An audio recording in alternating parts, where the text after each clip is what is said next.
So I'm just getting out to a service call on this Train package unit. It's a heat pump with electric backup.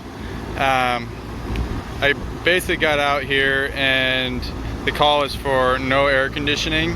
I got out here and kind of the first thing I checked is these little modules now they have on most of these package units. I went to alarms. I've already cleared the alarm, but it basically was showing a critical alarm and a hard lockout due to pressures being off. Then I reset the unit to get it to recycle on to see what was going on.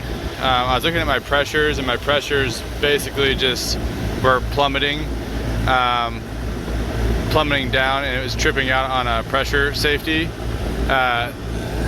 Next, I kind of went and I found that the fan actually was not kicking on. And when I found that, I got into this compartment and I found this little red wire here was actually really loose in the Molex plug. And I was actually able to push it back in to get the fan operating again. But that is what I had found.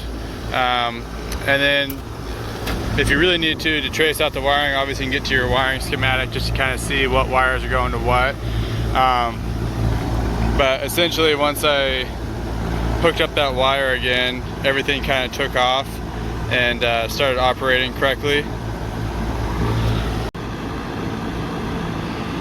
So this actually has one of the ECM motors in it, and just so you know, my pressures are still getting a little wacky when I have my panels off.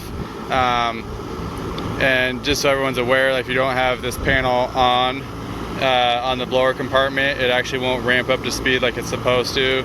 As soon as I put the panel on, everything ramped up on the blower speed to get my pressures looking good.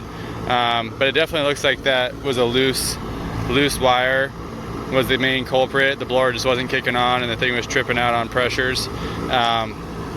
So yeah, I was wiggling wires. I was getting ready to actually test voltage at all the plugs on the blower on the blower motor, and that's when I kind of noticed I wiggled one and all of a sudden it kicked on, and just kind of made sure everything was in there after that. If it continues to have issues,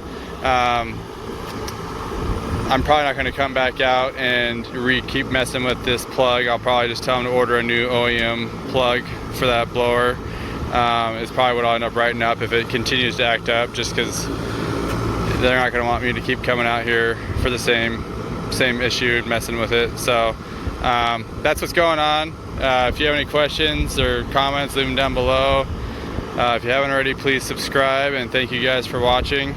And then I'm just going to kind of show a view here of the model and serial number is right here if anyone who wants it. There's some model and serial number information.